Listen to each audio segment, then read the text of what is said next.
کرتے تھے؟ جوتیاں سلائی کرتے تھے۔ کسی نے پوچھا جناب آپ کو یہ مقام کیسے ملا؟ کہا جب لوگ میرے پاس آ کے جوتی اتارتے ہیں تو میں ان کی جوتی اس نیت سے پکڑتا ہوں کہ یہ اللہ کے بندے کی جوتی، میرے نبی کے غلام کی جوتی ہے۔ پھر میں ان کو جھاڑتا ہوں، پھر میں اس کی سلائی کرتا ہوں، پھر میں اس کو پالش کرتا ہوں۔ اس نیت سے میں بندوں کی خدمت کرتا ہوں کہ یہ اللہ کے بندے ہیں اور میں عاجزی میں رہتا ہوں۔ تکبر والے کو کچھ ملتا، تکبر والا سیدھا وہیں جاتا ہے جہاں وہ پہلا گیا شیطان۔ وَاصْبِرْ نَفْسَكَ مَعَ الَّذِينَ يَدْعُونَ رَبَّهُمْ بِالْغَدَاةِ وَالْعَشِيِّ، اور صبح و شام اللہ کا ذکر کرنے والے کے پاس اپنے آپ کو روک کے رکھو۔ صبر کا معنی ہے روکنا۔ صبر ایک تو مصیبت پر صبر ہے اور ایک صبر ہے گناہ سے صبر، گناہ سے رک جانا، یہ بھی صبر ہے۔ وَاصْبِرْ نَفْسَكَ مَعَ الَّذِينَ يَدْعُونَ رَبَّهُمْ بِالْغَدَاةِ وَالْعَشِيِّ، صبح جو اللہ اللہ کرتا ہے اس کے پاس بیٹھ جا، جو شام کو اللہ اللہ کرتا ہے اس کے پاس بیٹھ، جو 8 بجے اٹھتا ہے 9 بجے اٹھتا ہے جی منہ بھی نہیں دھوتا، اسی طرح جس پر غسل فرض ہو جائے تو وہ نہاتا بھی نہیں، اس کے بندے باہر بیٹھے ہوتے ہیں مہمان پرونے، ان کے پاس جا کے بیٹھتا ہے، اللہ کہتا ہے ایسے بندے کے پاس بیٹھنا تیرا نقصان کر دے گا۔ وَاصْبِرْ نَفْسَكَ مَعَ الَّذِينَ يَدْعُونَ رَبَّهُمْ بِالْغَدَاةِ وَالْعَشِيِّ۔ اللہ اکبر، اللہ اکبر۔ وَاصْبِرْ نَفْسَكَ، ہمارے ہاں ایک بڑا مسئلہ ہے کہ قرآن کے ساتھ تعلق نہیں ہے ہمارا۔ ہم سمجھتے ہیں کہ کراری کراری بات کو، میٹھی میٹھی بات کو، چسکوری بات کریں۔ اللہ تعالیٰ نے سب سے لذیذ شے کائنات میں جو نازل فرمائی ہے نا، من و سلوہ نازل کیا تو بنی اسرائیل پر، اس من و سلوہ سے بھی زیادہ لذیذ اور عزیز چیز قرآن ہے جو اللہ تعالیٰ نے ہمیں عطا فرمایا ہے۔ قرآن نے کہا، رسول پاک نے فرمایا، ان اللہ یرفع بہذا الکتاب اقواما ویدع بہ آخرین، وہ یہ قرآن وہ شے ہے جس کے ساتھ اللہ نے قوموں کو عروج عطا فرمایا ہے۔ جو قرآن کا قاری بن جائے آٹومیٹک کیا بن جاتا ہے؟ مشہور ہو جاتا ہے۔ قرآن کا قاری بن جائے پورے محلے میں نہیں، پورے گاؤں میں نہیں، پورے علاقے میں قاری صاحب، حافظ صاحب جی، یہ قرآن کا پہلا فیض ہے، مال بھی دیتا ہے قرآن۔ وَاصْبِرْ نَفْسَكَ مَعَ الَّذِينَ يَدْعُونَ رَبَّهُمْ بِالْغَدَاةِ وَالْعَشِيِّ۔ اللہ اکبر، اللہ کا قرآن کہتا ہے یریدون وجہ، یریدون وجہ، اللہ کی رضا ہی انہیں مطلوب ہوتی ہے، انہیں مخلوق کی رضا مطلوب نہیں، رب کی رضا مطلوب ہے۔ وَلَا تُطِعْ، کیا فرمایا؟ وَاصْبِرْ نَفْسَكَ مَعَ الَّذِينَ يَدْعُونَ رَبَّهُمْ بِالْغَدَاةِ وَلَا تَعْدُ عَيْنَاكَ عَنْهُمْ، یہ بڑی زبردست بات ہے۔ بارگاہ رسول اللہ کی نبی کریم صلی اللہ علیہ وسلم تشریف فرما ہوتے تھے، صحابہ بیٹھے ہوتے تھے، کسی کو جرت نہیں ہوتی تھی آنکھ اٹھا کے رسول اللہ کے چہرے کو دیکھ لیں۔ یہ شیخ نے لکھا ہے عبدالحق محدث دہلوی نے مدارج نبوت میں کہ کوئی رسول اللہ کا چہرہ اتنا چمکدار ہوتا تھا، اتنا نورانی ہوتا تھا کہ کوئی رسول اللہ کے چہرے کی طرف آنکھ بھر کے دیکھ سکتا، صرف 2 ہستیاں تھیں جو دیکھتی رہتی تھی۔ وہ کون سی تھیں؟ وہ حضرت ابوبکر صدیق تھے، حضرت عمر فاروق تھے، جو ٹک ٹکی باندھ کے، ٹک ٹکی لگا کے رسول اللہ کے چہرے کو دیکھتے تھے۔ اس لیے حضور کا چہرہ دیکھنا، عالم کا چہرہ دیکھنا، باپ کا چہرہ دیکھنا، ماں کا چہرہ دیکھنا، یہ عبادت ہے۔ چہرہ دیکھنے سے بھی فیض ملتا ہے، چہرہ دیکھنے سے بھی فیض، میں تو کہتا ہوں فیض ملتا ہے چہرہ دیکھنے سے، آنکھوں میں آنکھیں ڈال کے بیٹھنے سے فیض ملتا ہے۔ رب کا قرآن کہتا ہے محبوب اپنی آنکھوں کو ان سے الگ نہ کیجیے، اپنی نظروں کو انہی پر رکھیے، انہی کو دیکھیے۔ کیوں یا رسول اللہ؟ آپ کو اللہ کہہ رہا ہے، در حقیقت حضور کو نہیں کہہ رہا، کہنا چاہ رہا ہے، اللہ فرما رہا ہے منشا خداوندی یہ ہے، اللہ یہ کہہ رہا ہے کہ لوگوں اگر دیکھنے والی کو ہستی ہے تو محمد الرسول اللہ۔ آپ جانتے ہیں یہ بڑا شہرافاق مسئلہ ہے کہ جو رسول اللہ کو ایمان کی حالت میں دیکھے وہ کیا بنتا ہے؟ صحابی کیا بنتا ہے؟ بولو تو صحیح، کیا بنتا ہے؟ جو رسول اللہ کو ایمان کی حالت میں دیکھے کیا بنتا ہے؟ صحابی۔ ایمان کی حالت میں رسول اللہ کا دیدار کر لیا اور اسی پر اس کا خاتمہ ہوا، وہ صحابی ہے۔ اور اس کی شان پتہ کیا ہے؟ ساری دنیا کے غوث، قطب، ابدال، اولیاء، نیک، متقی اکٹھے ہو جائیں، ساری زندگی کی ساری عبادت لے آئیں، رسول اللہ کے صحابی کے ایک مٹھ جو کے برابر نہیں ہو سکتے۔ حضور کے صحابی کے ایک سجدے کو نہیں پا سکتے، ان کی ایک رکعت کو نہیں پا سکتے۔ وَاصْبِرْ نَفْسَكَ مَعَ الَّذِينَ يَدْعُونَ رَبَّهُمْ بِالْغَدَاةِ وَالْعَشِيِّ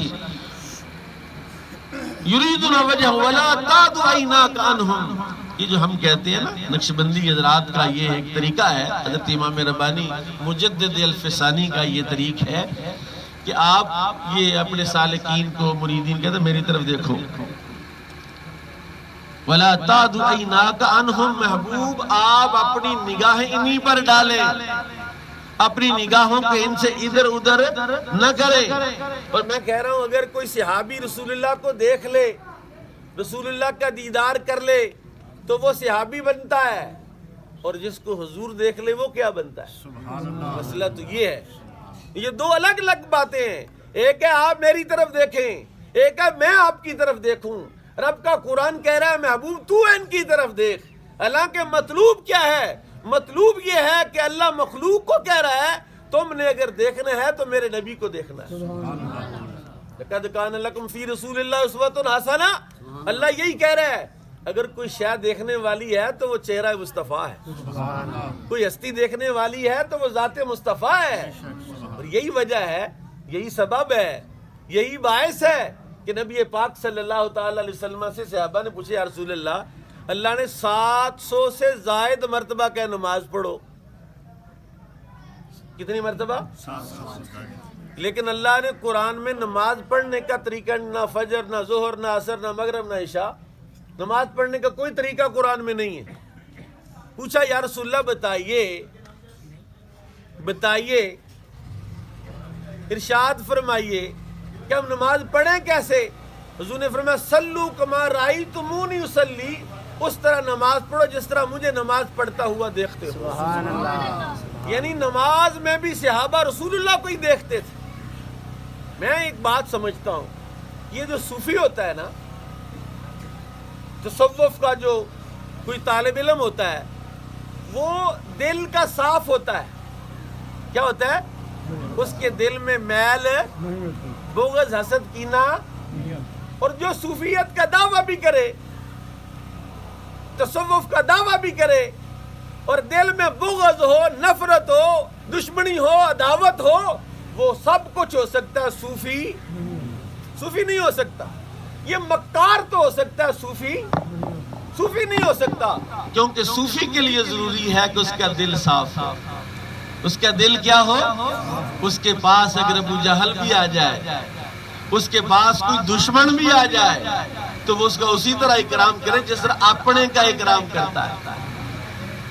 عجیب بات تو یہ ہے، اللہ کو اپنے نبی کو فرما رہا محبوب اپنی نگاہوں کو ان سے الگ نہ کیجیے۔ اگلی آیت میں چلتے ہیں، آیت کا جو تیسرا حصہ ہے، دو حصے میں نے تلاوت کیے۔ بیٹھنے کی اگر کوئی بیٹھنے کے لیے اگر لائق ہے تو وہ بندہ ہے جو صبح و شام اللہ اللہ کرتا ہے، ذاکر، ذکر کرنے والا۔ دوسرا حصہ محبوب اپنی نگاہیں انہی پر رکھو۔ اپنی نگاہیں کدھر رکھو؟ سورہ عبسہ وتولی، سورہ عبسہ 30ویں پارے کی تیسری جو سورہ مبارکہ ہے۔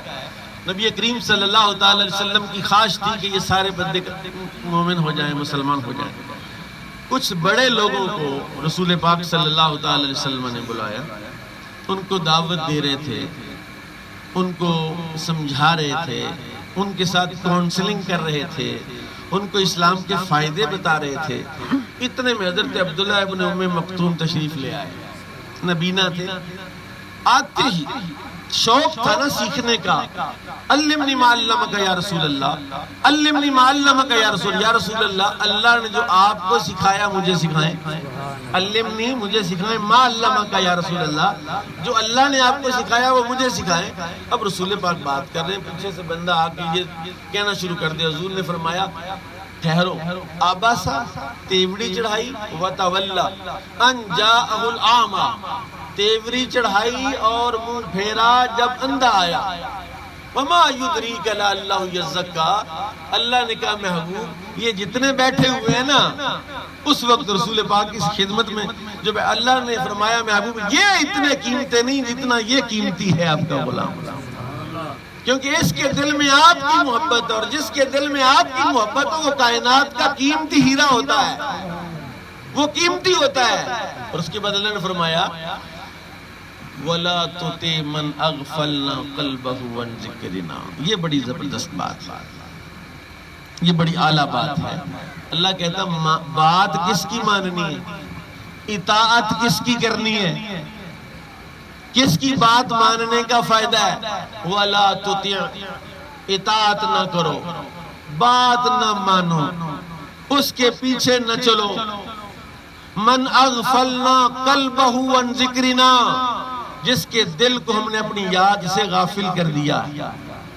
جس کے دل کو اللہ اپنی یاد سے غافل کر دے وہ کون ہوتا ہے؟ اس کی ڈیفینیشن کیا ہے، اس کی تعریف کیا ہے؟ میں قرآن کی آیہ مبارکہ پڑھتا ہوں تاکہ یہ مسئلہ سمجھ آ جائے. اللہ کہتا ہے وَلَا تَكُونُوا كَالَّذِينَ نَسُوا اللَّهَ، ان لوگوں کی طرح نہ ہو جاؤ جو اللہ کو بھول گئے، جو اللہ کو، جس کی زبان پر صبح و شام دوپہر ہر وقت اللہ اللہ رہے، تو زبان پر اللہ اللہ رہنا چاہیے. قرآن کہہ رہا وَلَا تُطِعْ مَنْ أَغْفَلْنَا قَلْبَهُ، ہم نے ان کے دل کو اپنی یاد سے غافل کر دیا. ایک زبان کا ذکر ہے اور ایک دل کا ذکر ہے. کیا فرق ہے زبان کے ذکر میں اور دل کے ذکر میں؟ امام ربانی مکتوبات شریف میں لکھتے ہیں کہ زبان سے 50,000 مرتبہ بندہ کہ اللہ اللہ اللہ اللہ اللہ، اور دل سے ایک مرتبہ کہے، ایک مرتبہ کہے دل سے، تو 50,000 مرتبہ اللہ کہنے سے ایک مرتبہ اللہ کہنا بہتر ہے. کیوں بہتر ہے؟ کہتے اس لیے کہ جب اللہ اللہ اللہ اللہ اللہ کر رہا ہے، اللہ اللہ اللہ اللہ اللہ اللہ، میری گڈی باہر کھڑی ہے کوئی نیانا تو نہیں چھڑتا، اللہ اللہ اللہ اللہ اللہ، ڈنگر تو نہیں کھول گیا، اللہ اللہ اللہ اللہ اللہ، زبان سے تو وہ اللہ اللہ کر رہا ہے لیکن اس کا ذہن اللہ میں حاضر ہے، اس کا دل اللہ سے مشغول ہے. دل تو دنیا میں مشغول ہے اور زبان ذاکر ہے، دل غافل ہے. اس لیے کہا اس ذکر کی، حضرت ابوبکر صدیق نے کہا اگرچہ آپ کے لیول کی بات نہیں لیکن میں کہتا ہوں، سمجھانے کی کوشش بھی کرتا ہوں. آپ نے فرمایا ذکر اللسان لقلقلا، زبان کا ذکر تو صرف قلقلہ ہی ہے.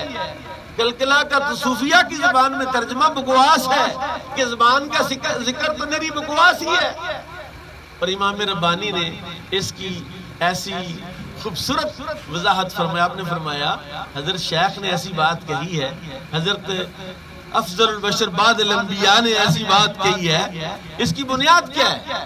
بعض بندوں کے خیال میں نے 100 مرتبہ 1000 مرتبہ 5000 مرتبہ ذکر کر لی، بس وہ ذکر اور ذاکر تک ہی رہتا. میں ذاکر ہوں اور یہ ذکر ہے. کہتے ہیں ذکر اور ذاکر جب تک مذکور میں فنا نہ ہو اس ذکر کا کوئی فائدہ. اس لیے کہ عرفت ربی بربی، عرفت ربی بربی، میں نے اپنے رب کے ساتھ رب کو پہچانا ہے. ایک بندہ کہتا ہے یار میں امرود دیکھ کے نہ مجھے اللہ تعالیٰ یاد آیا. امرود اللہ کے وجود پر دلیل کیا ہے؟ دہریے نے پوچھا جناب بتائیے اللہ ہے؟ کہتا ہے ہاں جی ہے. کدھر ہے؟ کوئی دلیل ہے تو بتاؤ. اس نے کہا ہاں میرے پاس دلیل ہے، میں بتاتا ہوں. ایک دریا ہے، اس کے کنارے پر ایک درخت ہے، بہت موٹا تازہ درخت ہے. اچانک درخت کٹا، اس کی پھٹے بڑھے اور وہ پھٹے آپس میں جڑ گئے اور کشتی بن گئی اور ساتھ ہی دریا میں آ گئی. لوگ اس میں بیٹھ کے سفر. اس نے تیرا دماغ ٹھیک ہے؟ خود بخود درخت کیسے کٹ سکتا ہے؟ خود بخود پھٹے کیسے بن سکتے ہیں؟ خود بخود اس میں کیل کیسے لگ سکتے ہیں؟ خود بخود کشتی کیسے بن سکتی ہے؟ اس نے کہا اگر ایک کشتی خود بخود نہیں بن سکتی